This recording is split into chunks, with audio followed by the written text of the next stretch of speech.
Progress. Council caucus of Tuesday, November 14th. And I guess we have a little bit of housekeeping issue to start with. First of all, Council, I'd like for you to check your schedule. We will be interviewing, there's 9 applicants for the one open Board of Zoning Appeals position. We have tremendous candidates. If anybody perused their list of candidates, we have a great group of men and women that to choose from. So take a look at your calendar, and then we'll get back either to Amanda or to Debbie on, I guess we'll need 2 evenings to interview them and probably hold the evenings maybe 20 minutes or 15, 20 minutes to get through that. But I think these folks have taken the time to apply, and they're high-quality individuals. We need to give them the opportunity to speak in front of us. And then, Mayor, I think you have an appointment in the BZA. So out of this 9, we're going to find 2 quality people, I'm sure, to fill those positions. The other is and I was given, oh, yes. Amanda, will you call the roll, please? DeGeronimo. Here. Grandel. Here? Narduzzi. Here. Tagliati. Here. Tracus. Present. Viverka. Here. Walchanowicz. Here. Thank you, Deputy.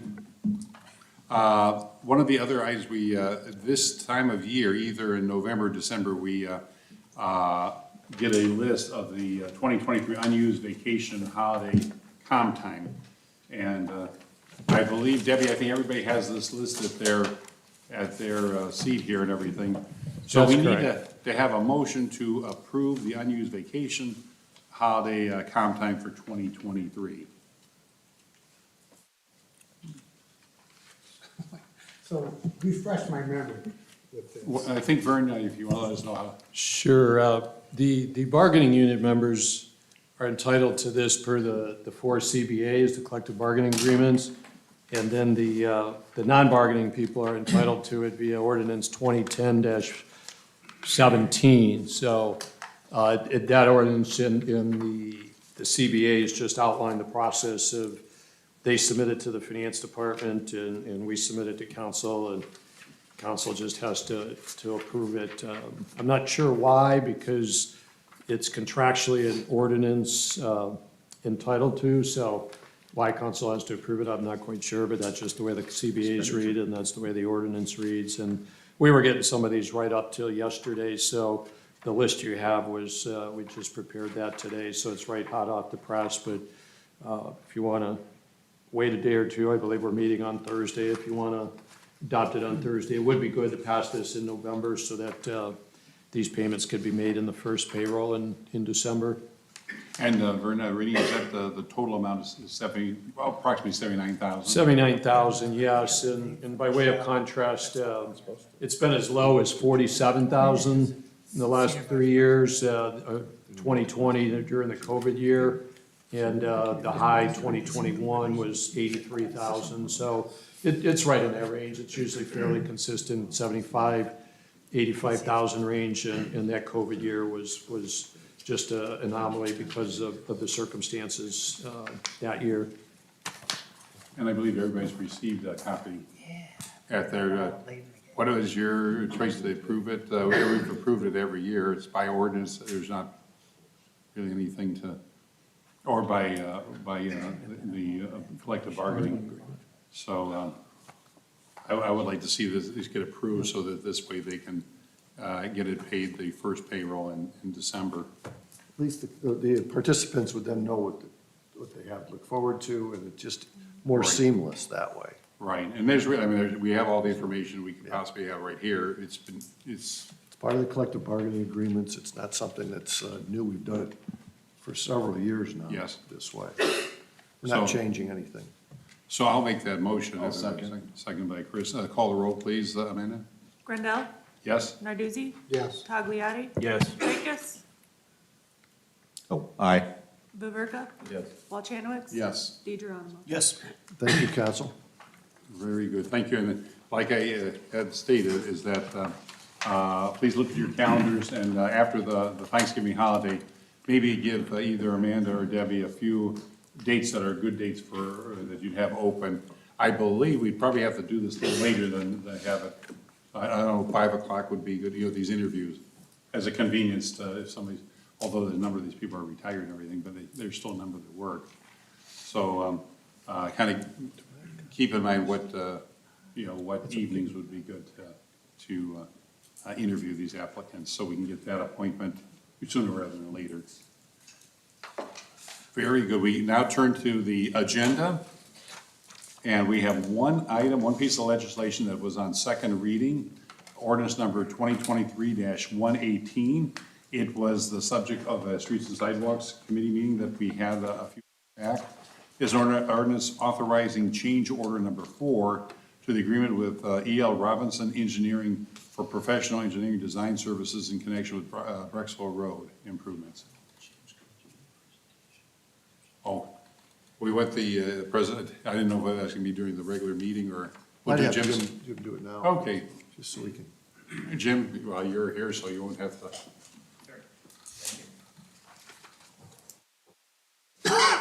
Thanks, Vern. All right, there we go. Glad that works. Yeah, good thing. All right, thank you, good evening, everyone.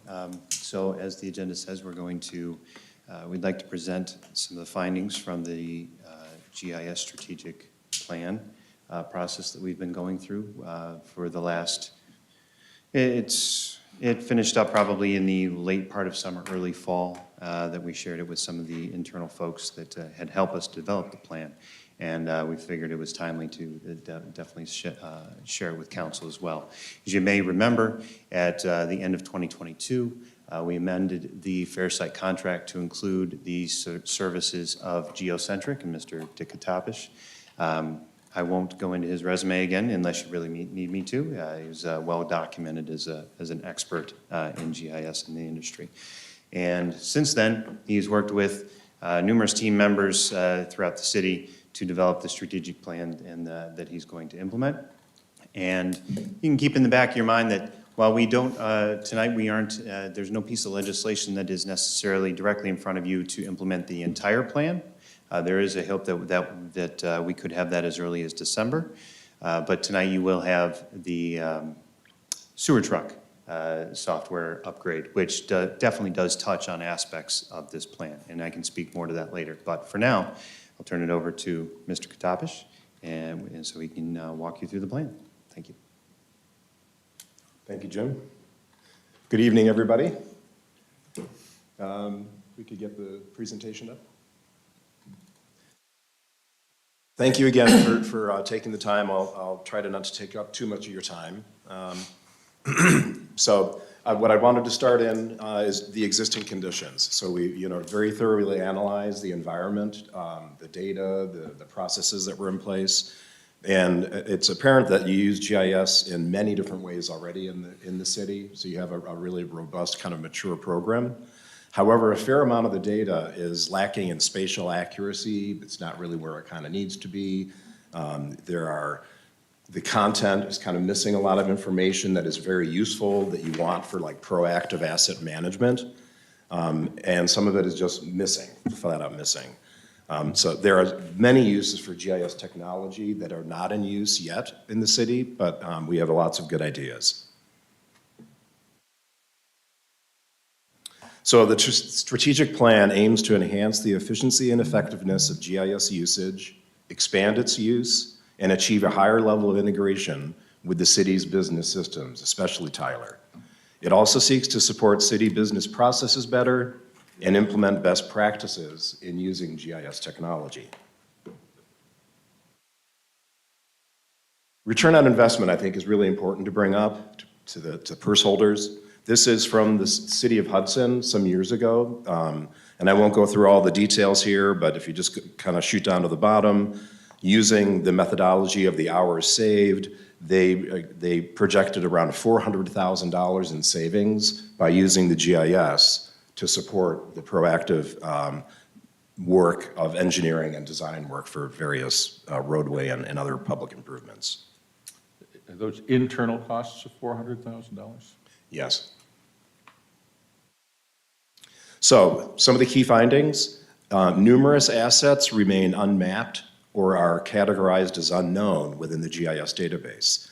This deficiency of information significantly limits its effectiveness. Moreover, there is a lack of connectivity between assets, exemplified by, for example, 1,500 out of 5,400 sewer nodes and 863 out of 2,100 are failing to intersect with so you have a catch basin and it's maybe 7 feet away from where the storm sewer is, the pipe.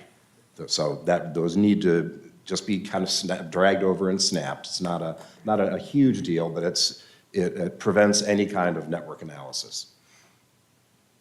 Oops, I'm sorry.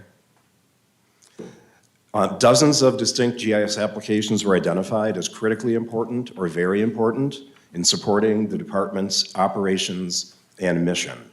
The City of Independence has access to robust GIS application development through Esri's ArcGIS Online cloud-based GIS software product, which the city already has. It's not anything extra cost.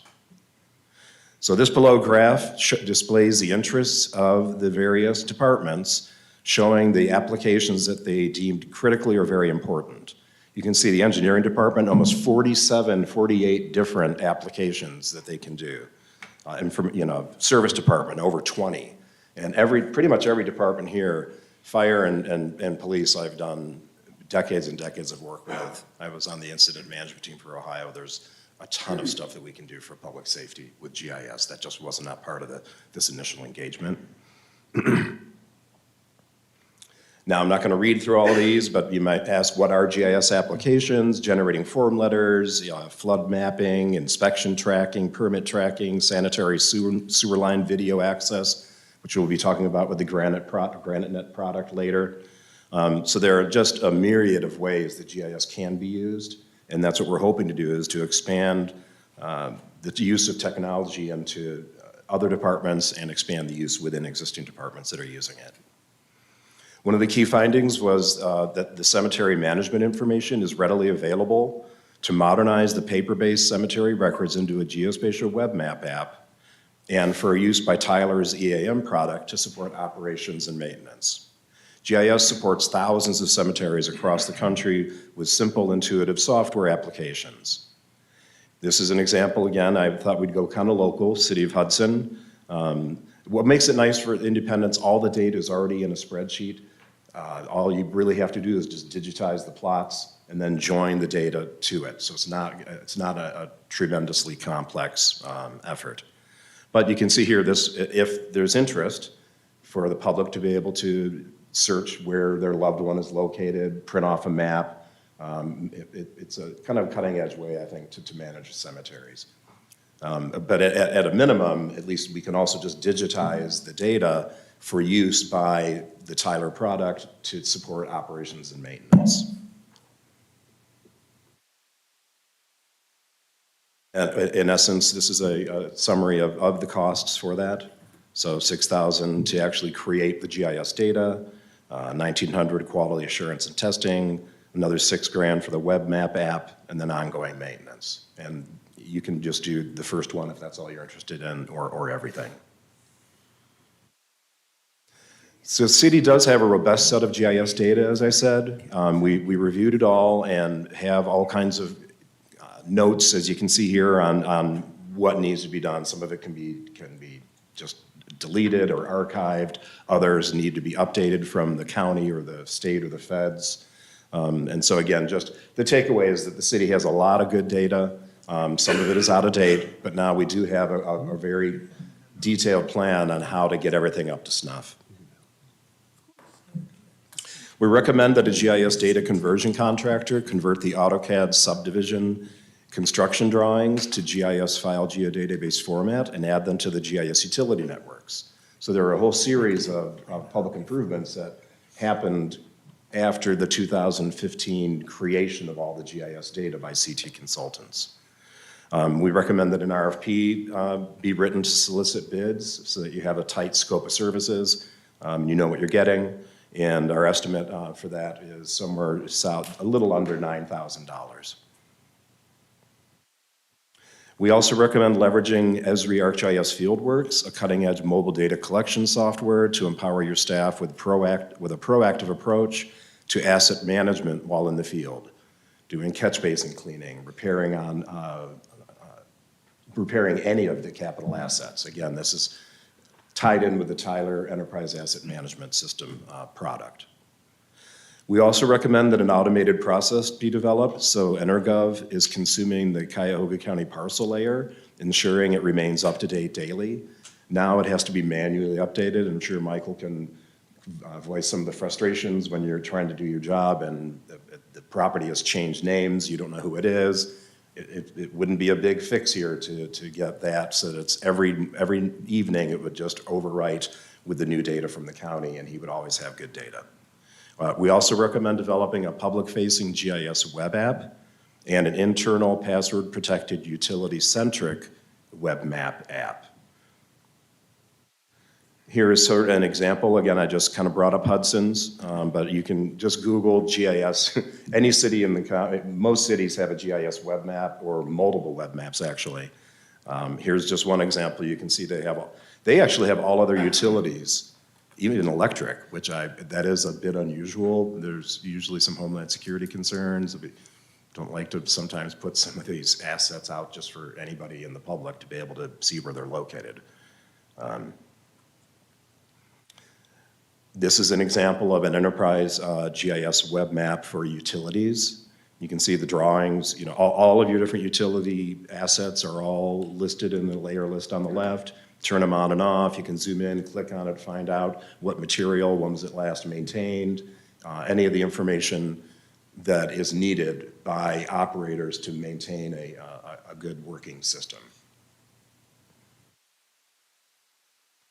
Enabling centralized access to frequently requested data through GIS will empower users, citizens, to retrieve desired information independently, reducing email inquiries, phone calls, and in-person visits.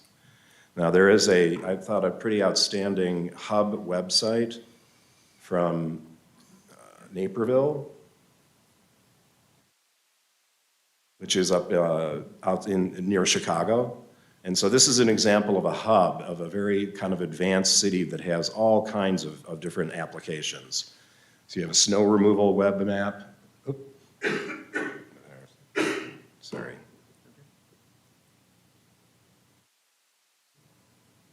Sorry about that. So you can see here there the Naperville's web map, a hub.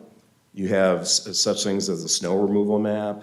You have all of these city service maps, a brush collection map, EAB treatment map, garbage and recycling maps, leaf collections, snow removal, parkway tree selector, other informational maps, mowing and landscaping, public safety incident map, governments finding your government services, and then a whole series of different utility maps, streetlight atlas, street sign. So you can see that there's all kinds of information that can be very useful to businesses looking to relocate, you know, looking at economic development, and just providing access to citizens to their information. Now, how do I get back to that, Jim? We're good. So, I'm sorry, I'm not where I want to be.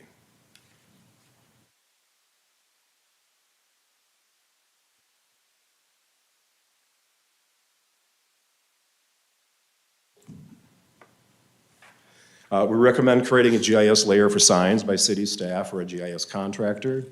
We also recommend the creation of a layer of culverts. Right now, there is not one. And we also recommend the creation of a centralized data repository using ArcGIS Online so that all the city staff are working with the most current data. Now you have all kinds of data just all over the place. Some of it's outdated, somebody might have good data, another person might not have current data.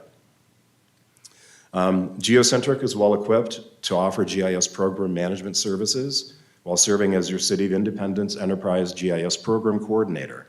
Our role would involve facilitating the execution of the GIS strategic plan's recommendations.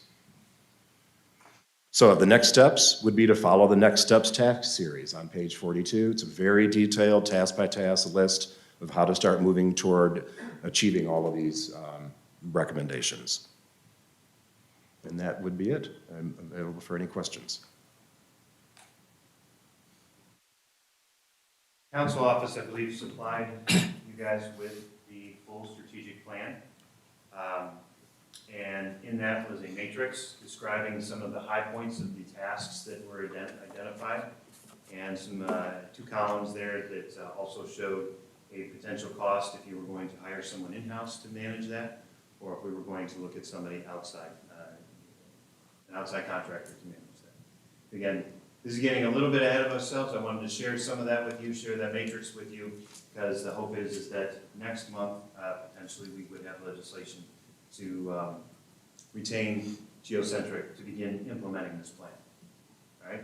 But as far as tonight's agenda goes, we do have, and Vice Mayor, if you don't mind, I can just kind of roll right into Right. my piece of legislation that's on the agenda. Jason had a question. Oh, sorry.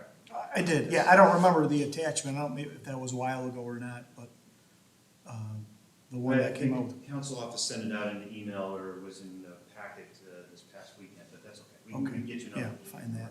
I guess I wasn't, it's been a while since we talked GIS, so I guess the cities that do it, I was thinking this was more like internal to help our departments, but you're seeing there's value of, you get all this information, then you just make it public and let our residents or whomever have access, just like the county website. So they could go on the county auditor's website, you see all that information, but it doesn't have things like when is a catch basin cleaned out, that kind of stuff we would capture where the county is not, and then that becomes something accessible on our website. So you can't, there's a number of things. We definitely don't want to just duplicate what the county's doing. You know, there's some assets that they have that we're going to make use of, but things like your zoning, that's only something that we maintain in-house here.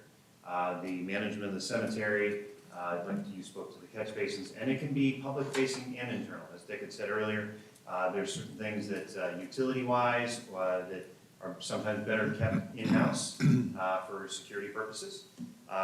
We recently, as I think you made aware through some other communications from the mayor's office, put up our first traffic camera.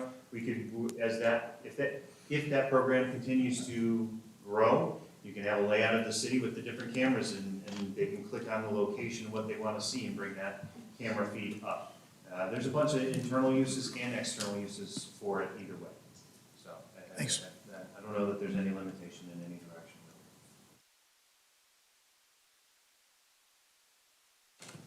And Jim, you were going to comment on ordinance 2023-120? Yes, thank you. Yes. Thank you all. What I really enjoyed, just one thing more about Geocentric and their approach, everything that Dick had talked about, most everything that they had proposed was empowering our users to do the work, to do the lift. And that holds through to the sewer truck software replacement. We want to empower the people in the field. Mr. Katavish mentioned a field, what is it, field apps? Is that what it's called? Field survey app, right?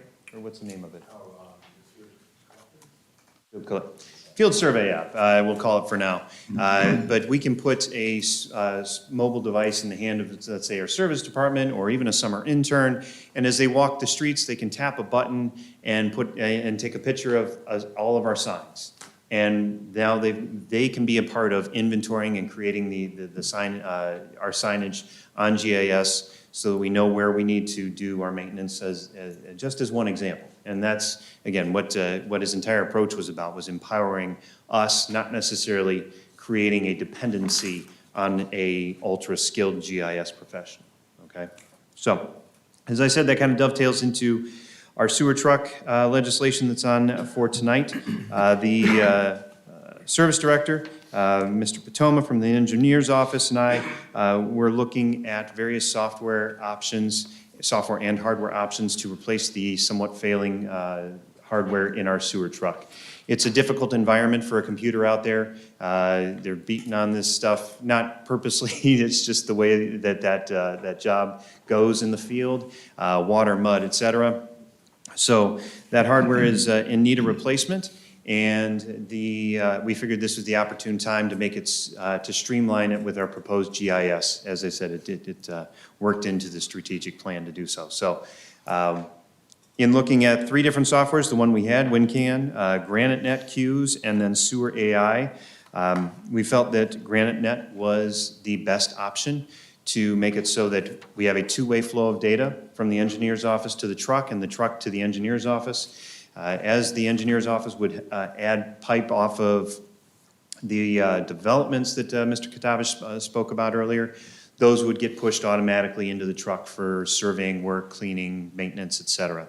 And then as the truck is out in the field doing maintenance on areas that we may not have in GIS, which is, there is, Dick had said, there's a plethora of, they can create that pipe in the field and that ends up, pushing up to GIS so that everybody in the city can see it. And right now, the workflow is that, and I'm summarizing it here, that when you take a video of pipe right now in our WinCan software, it's there on the machine. We have a USB drive that has to be walked in somewhere and it's kind of tucked away. And hopefully we can find it as needed in the engineer's office for them to review. With GraniteNet Qs, the implementation, the new workflow will be the truck does a survey, has the video, pulls into the lot that night. It's synced automatically up to a shared location on our city network. And the next morning, Mr. Ram and anybody in his office bring up a piece of software on his desk, click on the pipe they want to see, and view the video as recently as what was done yesterday.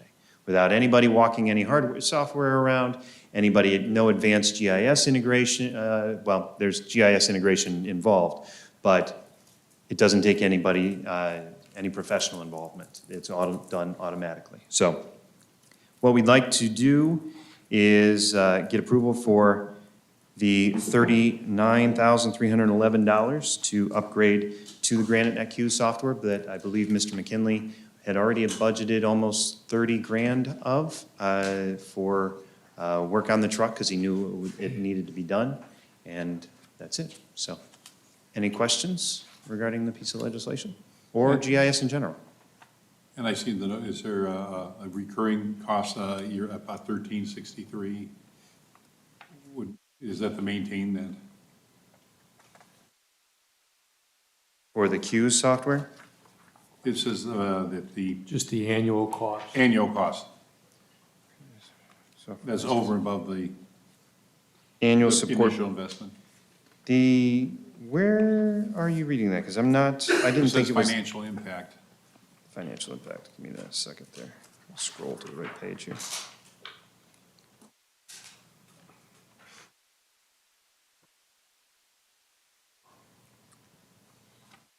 And you said I have it as 1,300? 1363. Yeah, 1,360, sorry, I heard 13,000, I'm like, that seems too high. No, 1,360. My bad.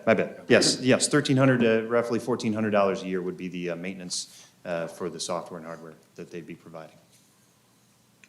Any questions for Jim? Anthony? Jim, this software package includes a new laptop at a cost of $6,500. What is so special about this laptop to demand It's an expensive price laptop, like I that? agree. It is ruggedized, which does not make up the whole difference of what I would normally go shopping for a ruggedized laptop. I considered pulling it out and having IT provide that directly.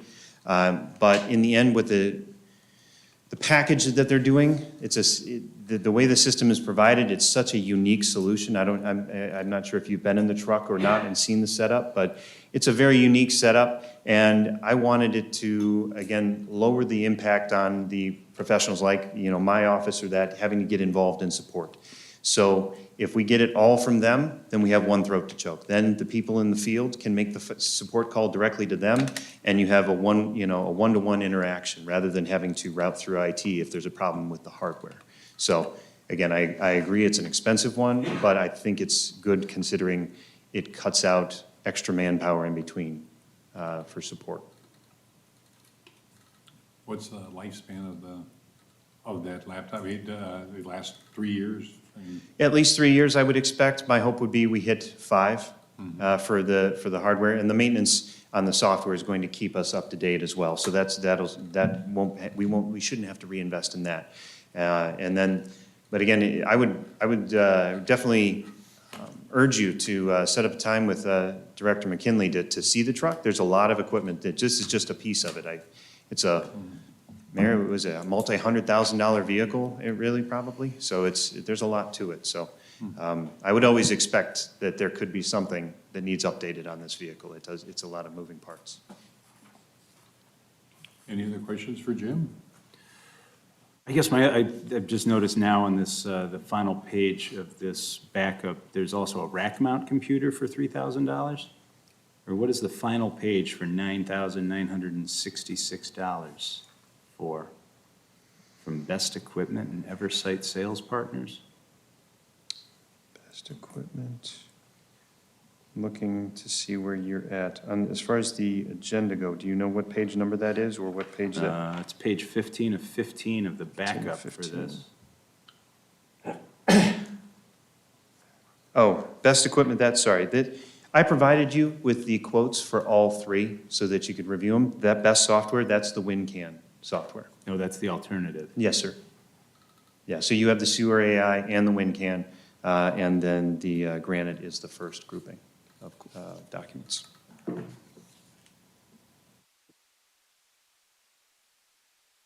Any other questions? Anybody opposed to putting this on the consent agenda this evening? Hearing none. Amanda will put this on the consent agenda this evening. Jim, thank you very much. Thank you. Thank you for the presentation.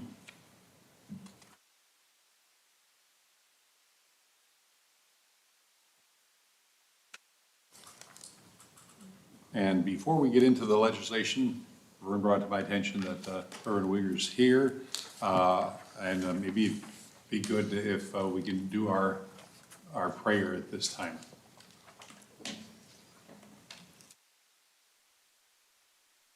Get you out a little bit earlier this evening, Reverend.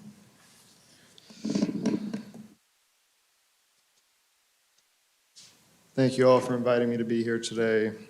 Let us pray. Heavenly Father, pray for this community and all of our neighbors, for all those who live and work and pass through our cities. Let the utopia of the gospel become real in our communities. Let us be the table that receives all ethnic groups, races, languages, cultures, and families. Let us be the banquet that receives those who have been excluded, so we may all be invited to sit down and share with Jesus. Let us be the place of protection, a place of peace, of food, of fostering, of family, cities of refuge and care. Let us live into the gospel, a place without borders, without stigma, without hate, without exclusion. Let us be a place for everyone. Amen. Thank you. Thank you very much. Thank you very much.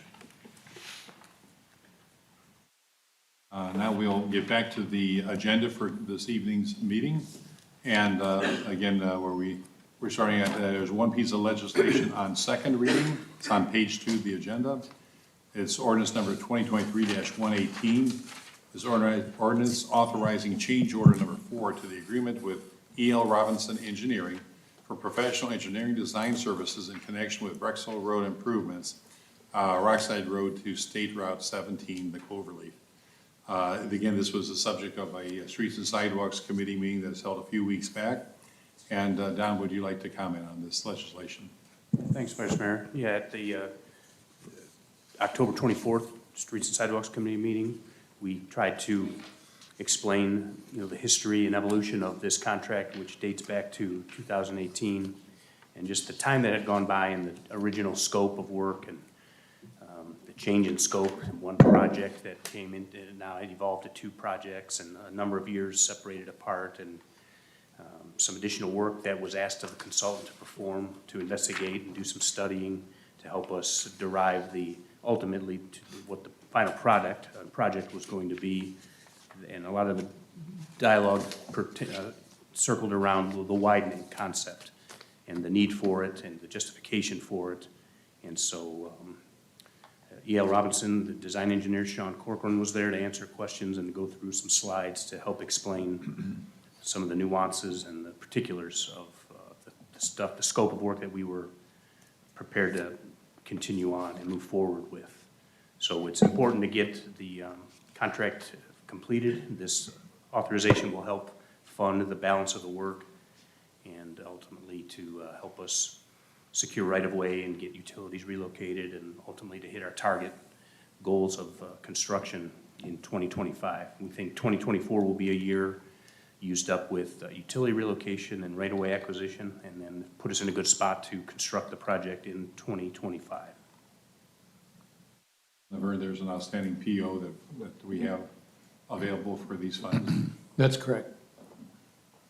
Any questions for Don? Jim? Thank you, Vice Mayor. Don, we had talked rather extensively in the meeting and continued discussions. I know there was obviously at least 6 of these properties that are non-conforming, and that there was some discussion about perhaps even purchasing some of them. Is there, through this, can we design this without those properties included in the widening part of it, so that perhaps we could have both concepts and get a chance to pick them afterwards, because we still don't really have a resolution to that issue? We did take the opportunity to go and stake, I think just last week, we tried to place some stakes in the ground that represented the new curb and the new sidewalk, and ultimately the right-of-way, utility easement areas that were going to be needed. I do think that occurred on at least 3 of the properties near the southerly limit. I don't know that we did that for the 2 properties in question more northerly, where we thought that we could potentially purchase those properties. So we did do the staking. I thought one resident was home and did speak to my one engineer about what the stakes represented and the impact of the project on that property, and didn't seem to have any questions at the time. So it's difficult to try to work around properties. It's relocating pole lines, and it's best to do it in total from start to finish. And we do recognize, we talked about some treatments that we could maybe narrow the sidewalk from 8 foot to 6 feet in those areas that were tight, to try to, again, every foot matters in that regard. And so we're cognizant of that, and I think we can work with those sort of treatments. We talked about screening, some potential for trying to be sensitive to the impact, and we're willing to look at that as time goes by, but. So what I guess I'm trying to say is, oftentimes we do an alternative A and an alternative B and an alternative C. Is there a way that you can do that in this, so that, we can pick and choose what the final result may be, and also have an opportunity to show residents what the various, what that might mean to them? I understand that we strike the property, but if we didn't do that on 6 properties, what would be the impact? I mean, that's what I'm wondering, is if it's possible through this design phase to have multiple, and it's not a large area there, but I just was wondering if there's a way we can have several different options there. No, as the scope is set up, we tried to explain at the Streets and Sidewalks Committee meeting the 2-foot widening rationale, and why we felt recommended to do it symmetrically. It's difficult. I understand the concept of the alternates. That those are easy to facilitate under certain conditions. This isn't necessarily one of them. It's kind of all or nothing, only because all the things that have to take place in the sequence. So it's the longer it takes to try to get to a selected option, the delay of everything that would happen after that occurs, and that's what we try to explain, that what we had decided and what this scope of work entails is very fixed, if you will. Okay, understood. Thank you. Any other questions for Don? And Don, did you say that we did not stake the boundaries for the northern homes because we intend to purchase them, or what was the reason they weren't staked? I think we had staked it a while back, Right, we'd already staked those. a year ago. I think we did that and had a meeting on site with the residents, and I think that's probably why we didn't do it at this most recent time. Not that we can't, we'd be happy to do it, just the circumstances this past week. And so if we move forward with this project, is it the administration's intent to purchase those two homes, or what is the plan? Well, the administration has no authority over purchasing homes or any property. That's by city council. And I think what what we're saying is that we need to pass this legislation so we put ourselves in a position, at least know our options. And then we'll have to present to council.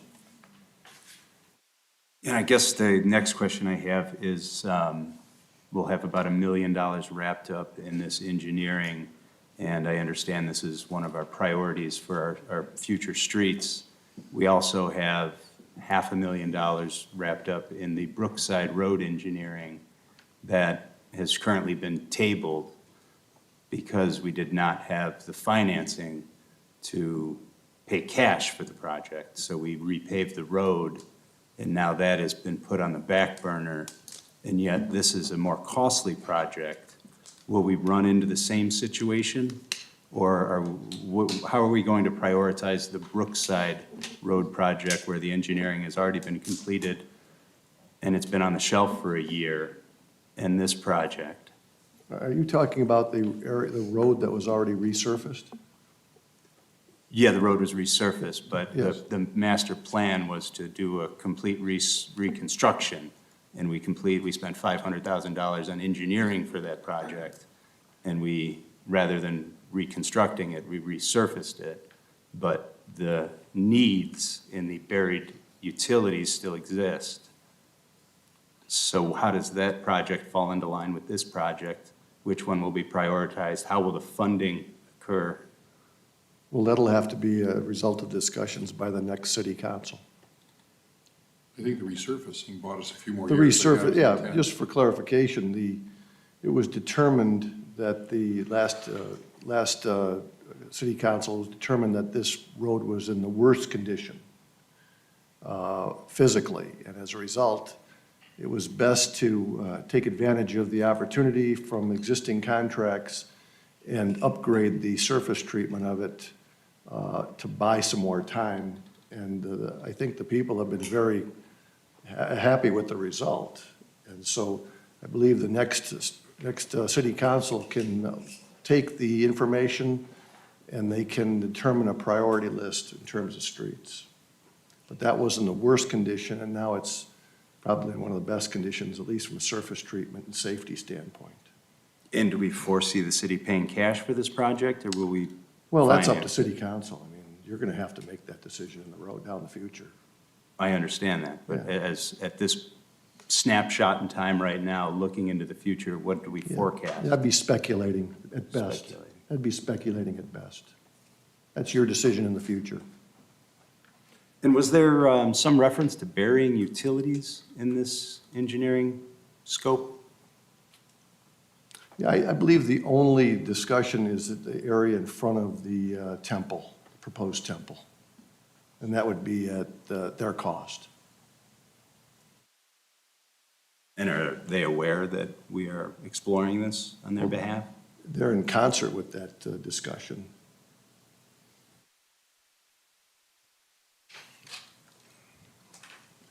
Any other questions? Chairman of the committee, Dale, do you have any comments to make? No? Okay. We'll be voting this on second reading, so we'll be voting on this legislation this evening. Don, thank you for your input. We move on to page 3 of the agenda. We've already discussed, and Jim has given us input regarding ordinance 2023-120. So we move to ordinance number 2023-121. It's an ordinance authorizing the purchase and installation of police vehicle equipment and vehicle graphics into newly purchased police department vehicles. I think, Dennis, you provide us information on this legislation? Yes, Vice Mayor. This is to equip the vehicles that were authorized by council back in 2022. We just recently received an update from Ford. The vehicles are scheduled to be built December 8th, and we're kind of being proactive, so once they are delivered, we can get them upfit and get them out on the road. Very good. And this is for three vehicles? Yes, that's correct. The legislation is for 3 vehicles. Ford is only scheduled 2 for production in '23, and the third vehicle will be produced in '24. That's what we're being told. And when did we order these vehicles? Probably very early in 2022. The legislation that approved it was 2022-15.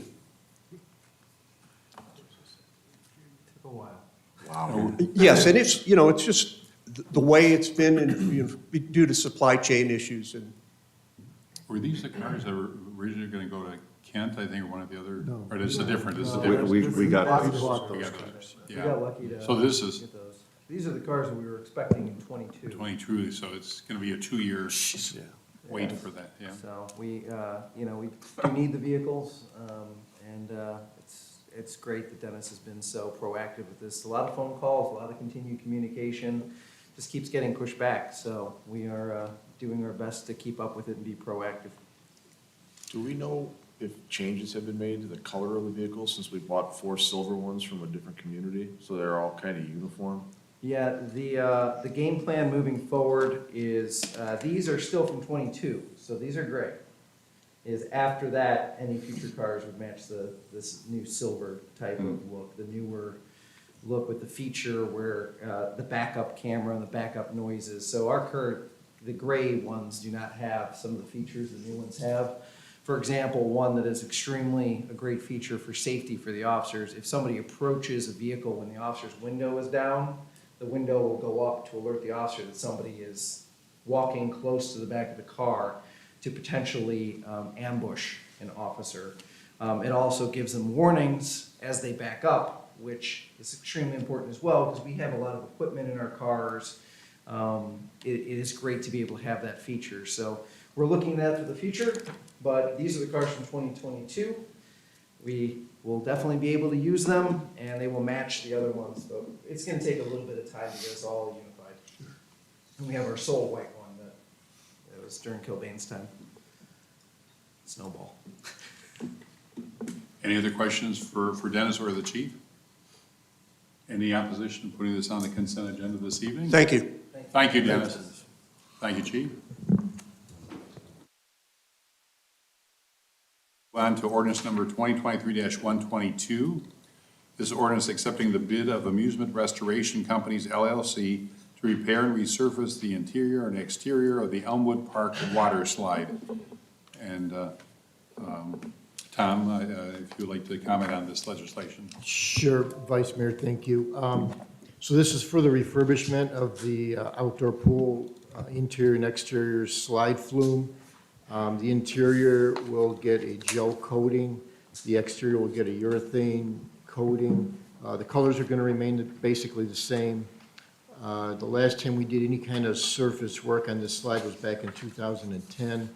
That slide was built in 2000, so we're at about 23, 24 years old with that slide. This has been on the capital plan to get done. And this company now is in the area.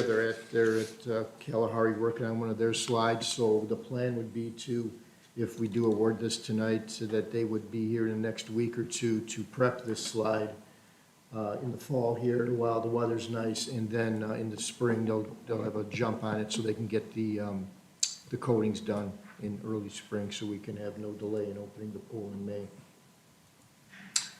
Thank you, Tom. Any questions for Tom? The quote that they provided, it has a line item for exterior slide painting for $9,190. Is that the metal structure, the frame of it? No, that's the exterior of the slide flume itself. It's the outside of the slide flume. That gets a urethane type of coating. The interior will get the gel coating. Okay, so that's included in the $35,000? Yes, correct. And we also allotted $35,64 for contingency. Tom, is this the same kind of treatment that we did 10 years ago? This is just something we got to count on every 10 years? No, this is a totally different. The one we did in 2010 was the outside was just like a paint, and then the inside was more of a protective type coating. So that's why they gotta sand all that old coatings that are on the slide off. So this is a totally different, this is more of a total rehab. And also the joints are gonna get rebuilt and they do a safety check and they check all the hard welding connections of the pieces of the slide. Questions? And was this one of the bids that we had rejected a number of times? Yes, it was, and this time that they bid it again, it was basically bid the same amount. They bid the same amount. Is that correct, Dennis? That was the same amount? Yes, that's correct. Yeah. Tom, how much would a new slide cost? Wow, I didn't even price it, but I would have to guess I would have to guess around $200,000 if we put new pieces on that slide. And that's not even including the metal structure. I mean, these slides now are very expensive. So right now, we've had this slide for 23 years, 22 years? 23, 24 years, correct. This will probably prolong it for another, maybe as long. Take good care of that thing. Yeah, hopefully we'll get another 15, 20 years out of it is what I'm hoping, yes.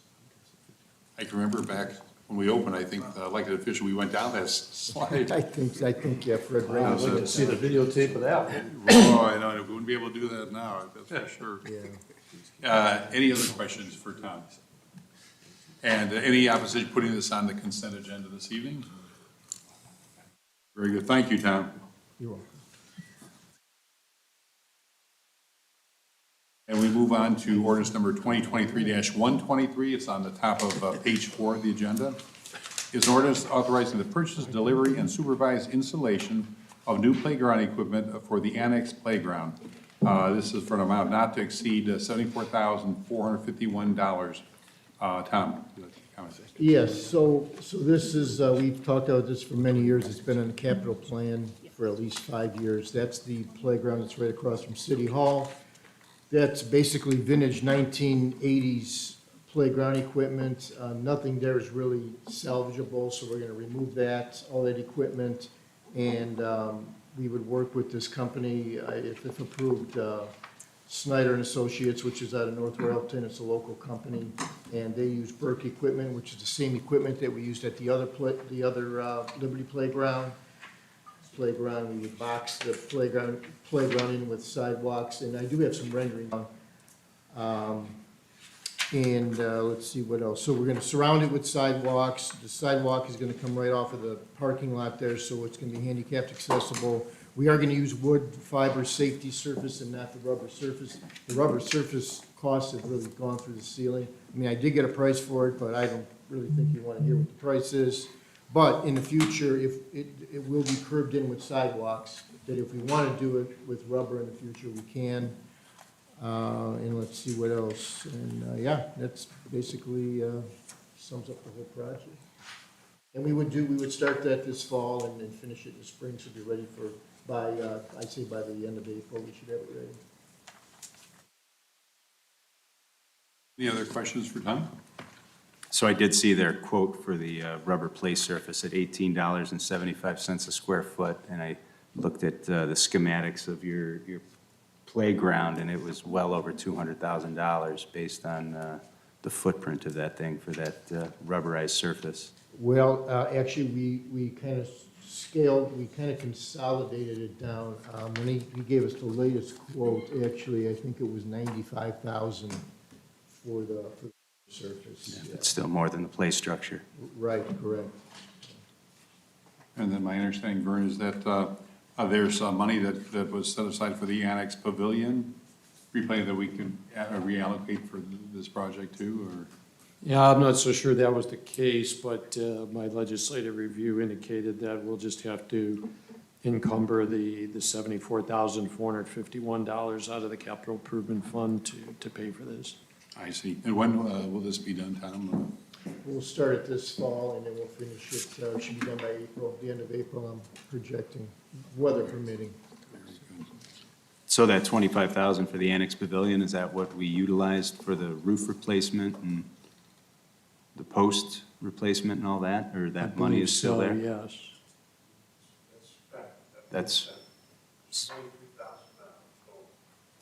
a couple, maybe $25,000 bucks, but it's the rope gutters that are being placed on metal rope on the deck and the post. But that site work, Tom's gonna be done in-house as far as, Correct. any other questions for Tom regarding this? Any opposition putting this on the consent agenda this evening? No, so where was the other $25,000 coming from? The entire contract amount's coming from the 410 Capital Improvement Fund. That's what you said, about 40 years old? The, Yes, it's from the early eighties, yes. Yeah. That playground was actually moved from when the Civic Center was built. So that was in that location back in the day. I see. Any other questions? We'll put this on the consent agenda this evening. We move on to ordinance 2023-124. It's the 2023 annual appropriations ordinance. And I think Vernon, I think you had explained to us in your memo that basically this deals with moving an additional $50,000 increase to the appropriation for the police pension fund. Correct? And then was there a transfer also with the TIF, Chestnut Woods 2 TIF? to the Yeah, that was Hillside? just the TIF chosen, the Hillside Road TIF. The only property in the Hillside Road TIF, I believe, is the funeral home. So it does not generate significant amount of TIF revenue for us on an annual basis. So that particular fund went negative, and it's okay during the course of the year for it to go under zero, but you can't end the fiscal year with any fund below zero. So we're just putting a few dollars in there so that the balance is above zero. This is mostly about making sure that we have enough money in the police pension fund to get us through the end of the year with some of these payouts and so forth that are backloaded. And I think we have one more 3-pay month coming up in December as well. So we just want to make sure our I's are dotted and T's are crossed with that police pension fund. Very good, thank you. Any questions for Vernon on this piece of legislation? The $50,000 that's getting moved into the police pension fund, where is it coming out of? It's just appropriated in there, and it comes out of current unencumbered funds. Comes out of unencumbered funds. Yeah, it's not a transfer from a specific fund, so I can't say it's coming from a specific fund like the 10,000 is. It's just a transfer, not an appropriation amendment. This is just increasing the appropriation, so it just has to come out of current unencumbered funds, which there's more than 50,000 unencumbered, so that can be facilitated.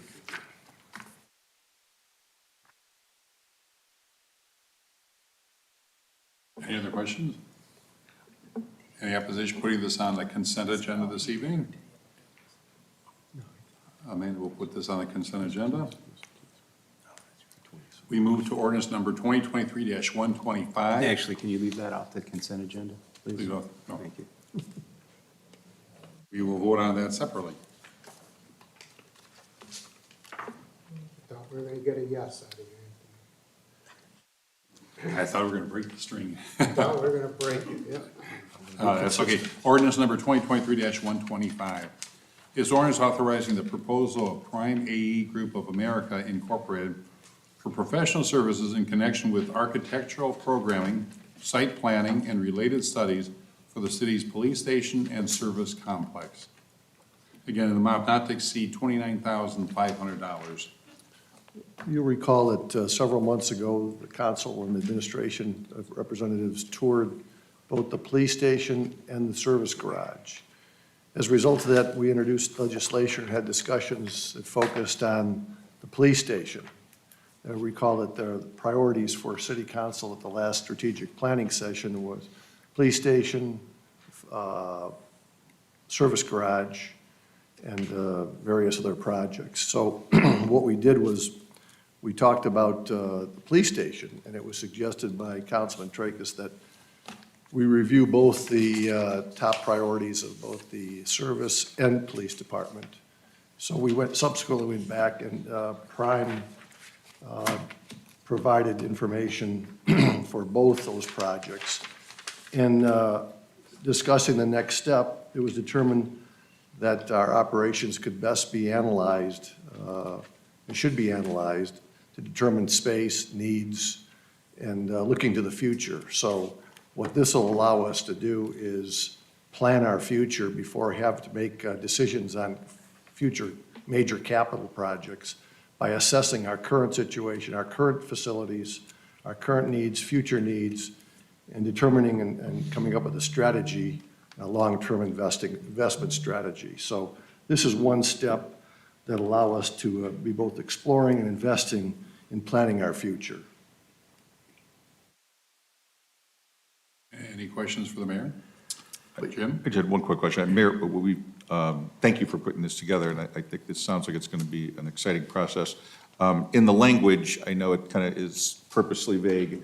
Would it be acceptable if we, stated that not to, or say something like in the second paragraph, analyze program and develop architectural and site-related solutions, including renovation? So in other words, if that is something that could be done, that not precluded by the language. I'm not sure that it is, but I just wanted to see if that would explicitly be, that language be explicitly added. Yeah, I believe that the first paragraph, there was a recommendation suggesting that both new and reviewing our existing facilities would be taken into consideration as part of the planning process. I can't find it off the top of my head, just. It's had numerous discussions. I think it was the bottom of the page of the original. Let's see here. It says the project elements, police station expansion of existing or new, and then service complex, expansion of existing or new. So we try to be comprehensive in our That's fine, analysis. And not, I think Councilman Viverka suggested that we review the existing as well as new. So that's why the scope of work encompasses both existing and expansion and or new. That's great. Thank you. And this firm, Prime AE, has done this sort of work on police stations and service garages in the past? Yes, and Dana Mitchell, the Vice President, is here tonight. I can come up. Hi, Dane Mitchell with Prime A. Yes, we've done not only police stations, fire stations, and service garages. We've done a plethora of municipal type buildings. So to answer your question, the study is intended to cover both the new and renovation of buildings. So once we do the programming, we'll then overlay that programming over top of the existing building to see if it fits. If it doesn't fit, in addition, if it doesn't fit with the addition, we'll look at other options, and then we'll price all that out and then give you the opportunity to make a decision on what is the best move forward for both the service building and the police station. Mayor, what should we expect timetable for any of this? If we say go, does this kind of take a year or 6 months? No. This is a very high-level programming, so the meetings are going to be done very rapidly. So Chief will be in and out of your hair pretty quickly, so we're going to want to have full participation as when you can have it. And we would expect that this would probably be, 2-3 months to get through a process like this. So first quarter of 2024? Yes, sir. First quarter of 2024? Thank you. How many different police /service whatever municipal buildings did you study? And how often was renovation the best answer? So that's a great question. So we actually have solicited a partner, a firm that out of Minneapolis that have done hundreds of police stations that work with us. So they're going to assist us with the programming effort, and then in the combination of the two, we'll work together with the planning part of it. So in their studies, I can't tell you exactly how many they've come back and said build new versus renovate. I can get that answer for you if you'd like that kind of information. Yeah, I would appreciate that answer, because obviously if the tendency is to run toward total replacement new, I would be concerned about. Yeah, I mean, when we do this study we do it for schools, we do it for other types of properties, it costs more to build new, right? But sometimes it's better and less disruptive. So in the study, we'll give you the opportunity to make that decision. We're not gonna immediately run and say, this is what you need to do. We'll present you with all the information, and then you as a council will be able to decide what is the best path moving forward. Thank you. I just want to say, you know, I really appreciate council and mayor trying to take this forward. I'm not an architect. I know you've all taken tours. We had this as a major topic of discussion earlier this year during safety committee when we were talking about having professionals come in and review this as an option. So I'm very happy to see this, and of course, I'm going to open my schedule up, and anything I can do to expedite and help, I'm always a part of the process. And I'd also like to just make sure that your team, that as many members of your team in the service department can participate. To get a comprehensive view of, from different perspectives, different levels of command, and so that we can make sure that we're comprehensive in our analysis. We did this for 100% we did this for the city of Greene a year and a half ago when they built their new fire station. And you know, having everybody engaged really makes the process, and everybody has, you know, a vote or at least a say at the table so that we can incorporate everything in the plan. So Yeah, the whenever you're ready, patrolmen, we're the ready. Detectives, those that are gonna be most affected, those that are gonna be doing that hard work that we all have been celebrating this year, they need to be in the conversation to make sure that this is the most beneficial for all of us and for the residents to get the. And I'd like to have maximum city council participate too, because you have to ultimately make the decision. I would be interested to see the crib notes version of the green evaluation. Sure, I can send those to you. I'd send it to the mayor. That would be great. Yep, I'd send it tomorrow. Perfect. Okay. One other comment, when we've talked to police station and looking toward the future over the last couple of years, the idea of a second location or satellite has always come up. I still don't know what that means, you know, and I don't know that that's part of this study. We talked about a satellite location on, let's say, Rockside Road or a business district. That would really impact what we'd be doing here with renovate or new. If there's ever a desire, I guess, to look at that and either eliminate and say, won't work for us, we don't need it. I don't know what it means, if that is an option or. I think we can but it would really incorporate that. impact- I think Absolutely. that some of those things will come out in the study. Yeah. So as we have those discussions with, you know, how you patrol, how you know, activate different parts of the community, those will come out in the programming, and Yeah. we'll put a number to it. And any of that, does that relate to response time, our existing excellent response time from both police and fire? I'm sorry, I didn't understand the question. Does it Well- affect, there's response time, I think the question is. Did mean having a satellite Impact. location? Yeah, the Yeah, oh, yeah, impact, the absolutely. impact of having the Absolutely. need for a satellite location. Absolutely. Obviously, we have excellent response times from both organizations, both police and fire as it currently exists. So that I think, obviously, in my mind, comes to play when it comes to making any kind of decisions. Another element of the study is the potential emergency access or ingress, I-77 northbound, so that'll be incorporated into their analysis also. As many of you are aware that we've approached ODOT, we've approached the state with the possibility, I know the engineer designed plans, sent plans to ODOT for review. It's a long shot, but we are still looking at the possibility of that project being funded as a possible funding mechanism, or I should say permitted. Yeah, The that's funding the will big be thing. secondary, permitted, but we wanted to make sure that this was incorporated into this analysis, so we do a full overview of that, so.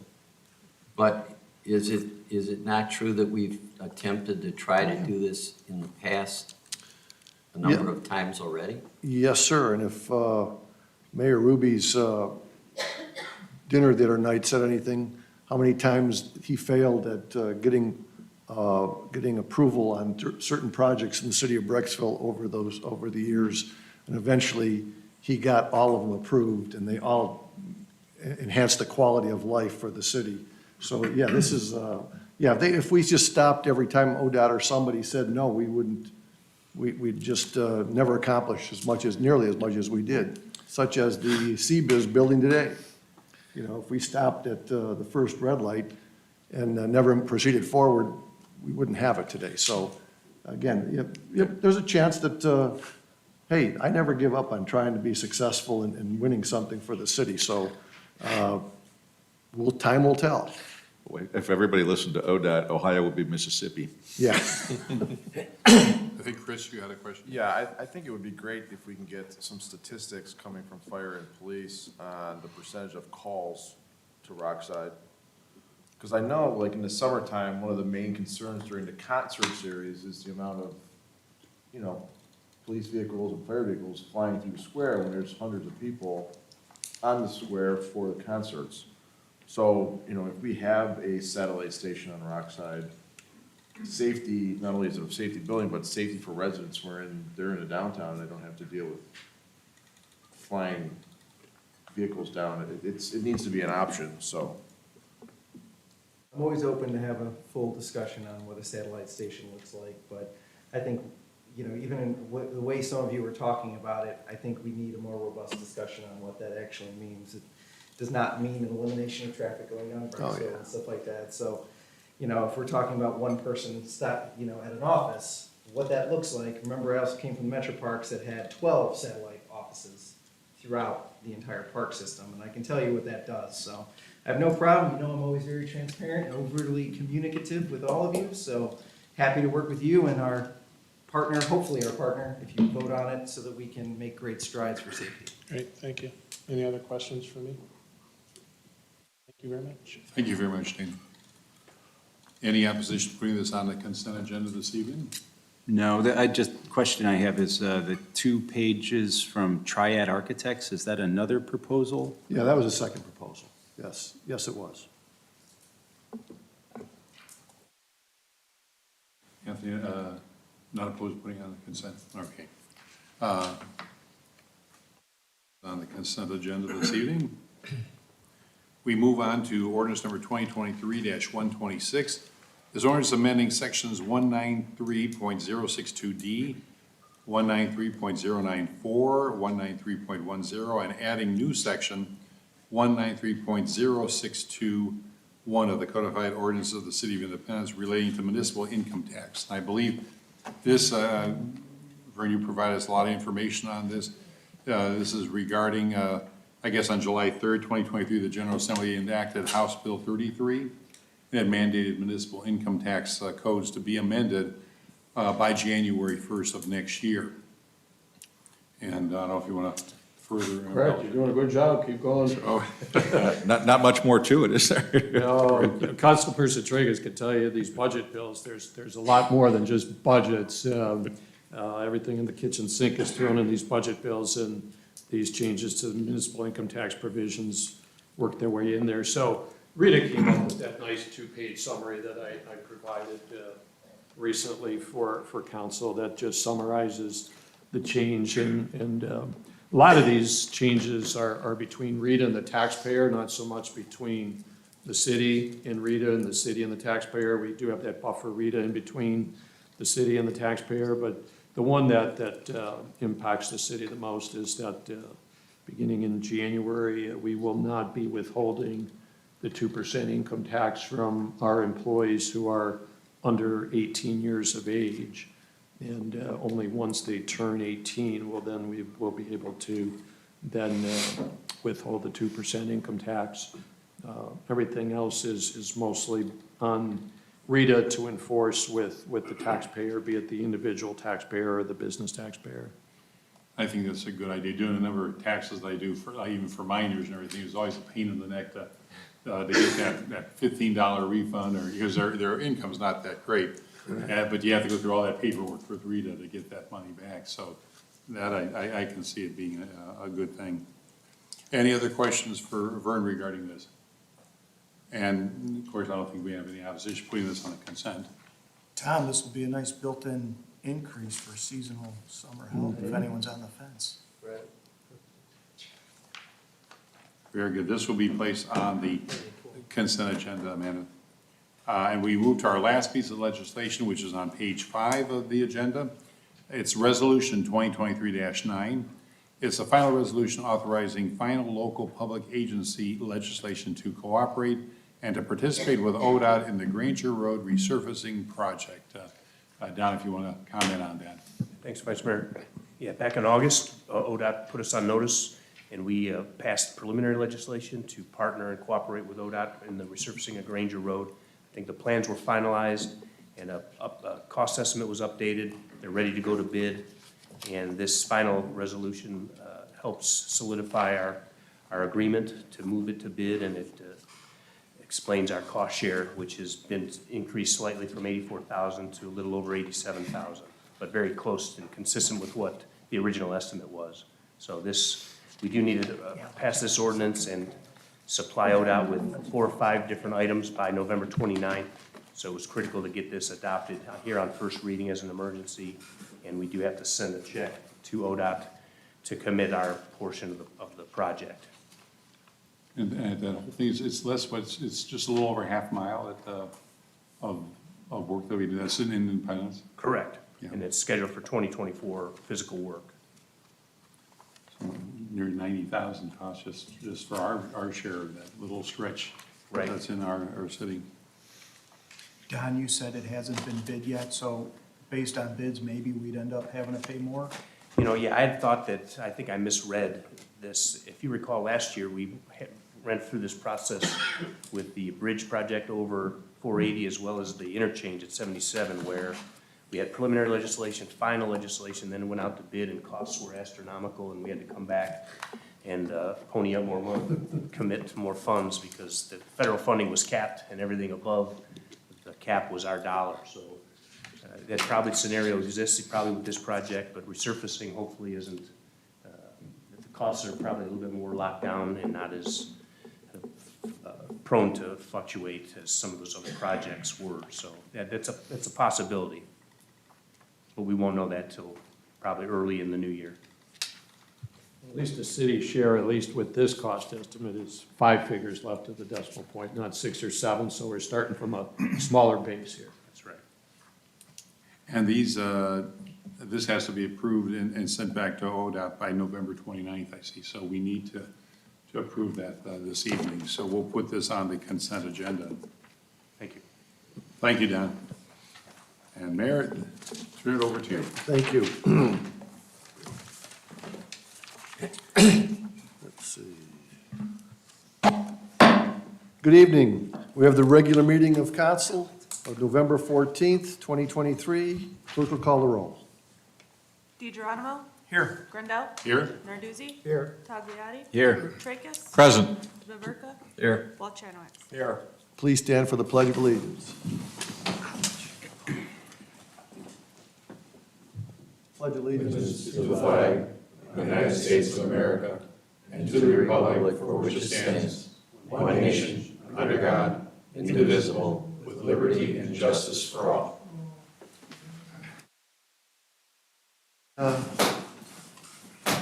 Anybody, no? Okay.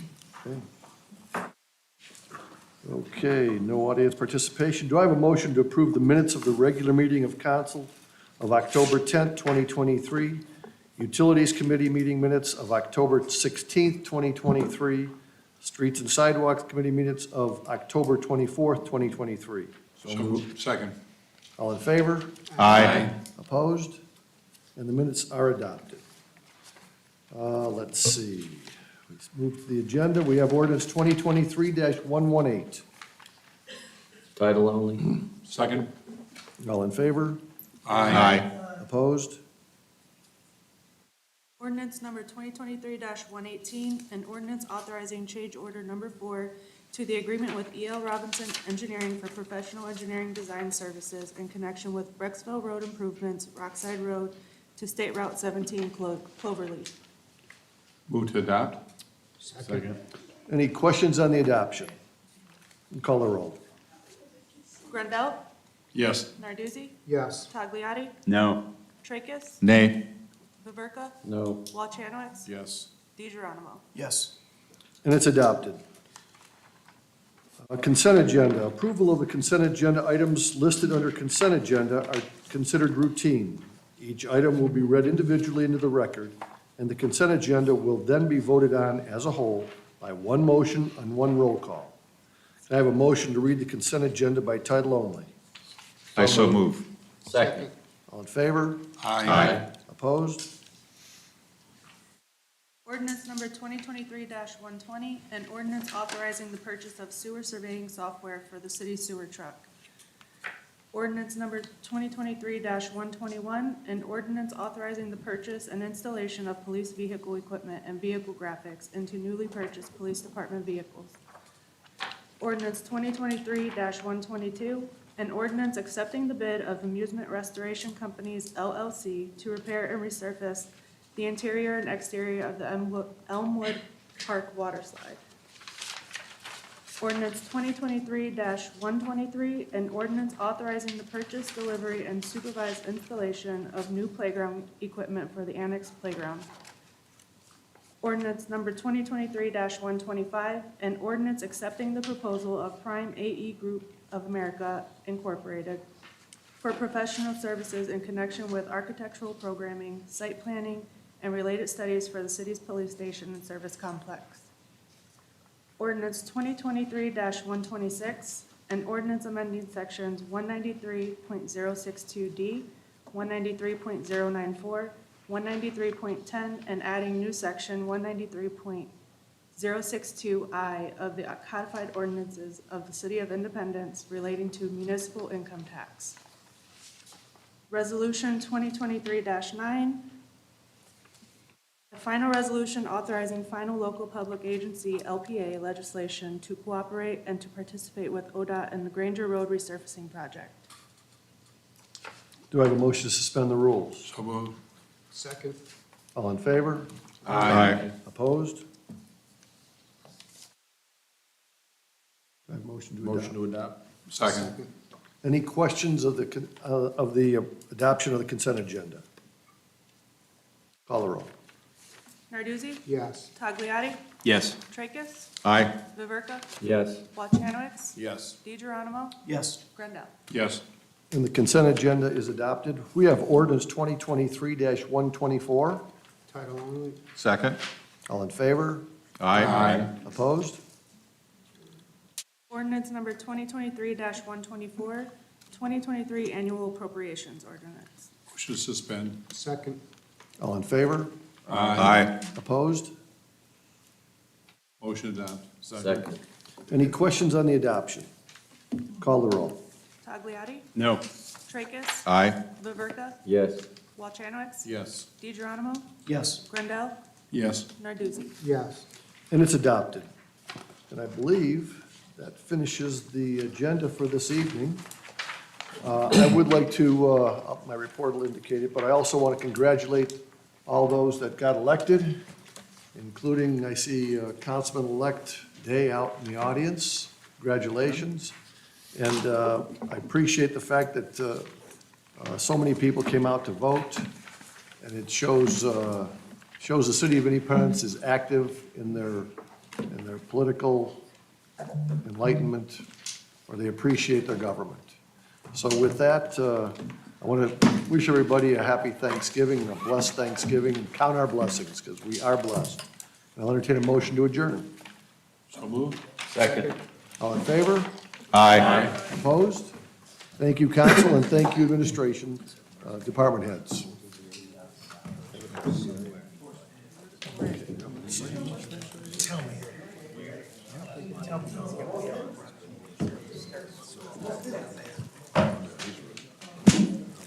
Well, you take care of it. Yeah. It's just. What's the name of that other doorbell service you told me about? Blink. Amazon. Amanda, good job. Gosh, you got it on your phone. Did anybody join in Very from good. Zoom? Yeah. We put this under, if it's good enough for the chief. Outside Oh, wow, okay, wow. camera. Is my doorbell camera? Okay. No, I don't need to see that. I was surprised. Okay. Hey, thank you very much. I will be working on that. Consistency sometimes is a wonderful thing. I'll talk to you first.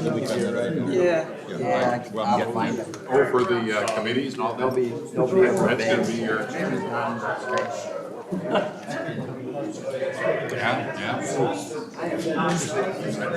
Yeah, I don't know what he has. Right. I just, Carson, 2010, remember when that was the night, I mean, I wasn't on, that's the first year off. But I remember, I don't think there were committee appointments, or committee until sometime. Have a good night, Mike. It was, just, no, here, I'll tell you what, since the moment, see, his plan was to run after. Right, oh, I screwed that up in yeah. 2008, I screwed it all up. Right. And then he didn't run against me when he could, Right, yeah. he didn't run. And anyway, he said ran against He Jim. ran against Jim. He's doing the same style now, and I said, in 4 years, the same thing. This election will be Dare off. I'll just drop some I mean, I'll just, Yeah. in my opinion, can we just try Right. here then? Well, I think, it's just a shame because, how much better it would be if we knew everybody was singing, trying to pull the rope in the same direction. yeah. And not try to play action. Yes, that's why I had a conversation, I said, if you're going to propose, you can choose, a couple of things, but if you do it every meeting, every day, and everything, you lose your credibility. It's almost like a cartoon. I think the people just vote, getting the votes because they have 7 votes. That's how people I know some people told me, they said, well, it's nice to have a naysayer on there, just to keep everybody on their toes. Naysayer would be a good councilman, but he won't be a good mayor. Right. Oh, we've seen that. Oh, my gosh. Yeah. It would be nice to get it right there. Right, and it's still not, it just shows there's no credibility. Yeah, he's got like, oh, I thought, wow, he's finally getting it. And then,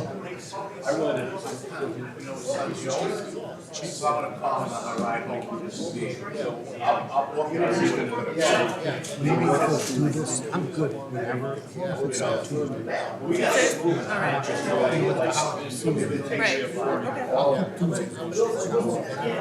Sure.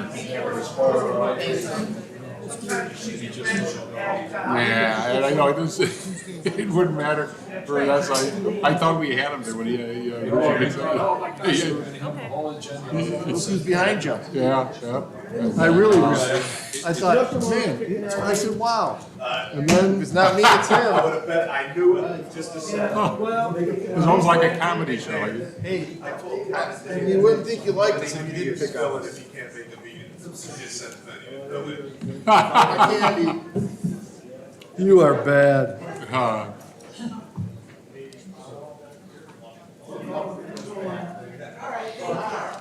Hi, Benny.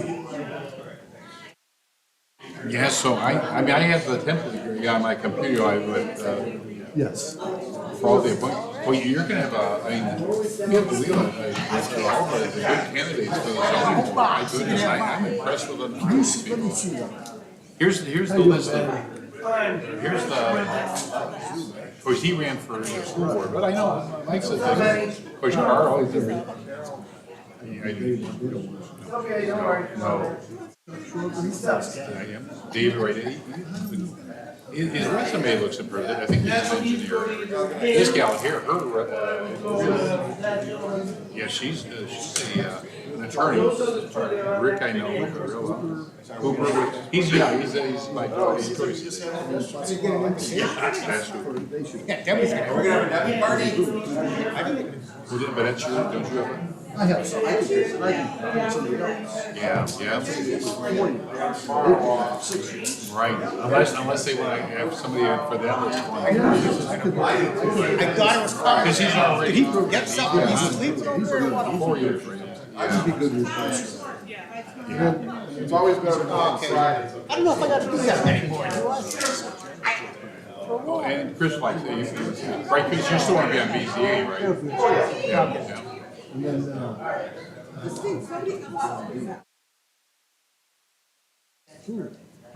You gotta add that guy, bro.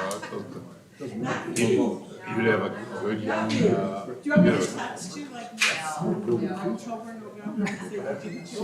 our future, yeah, I mean, they're gonna be here a lot longer than we are.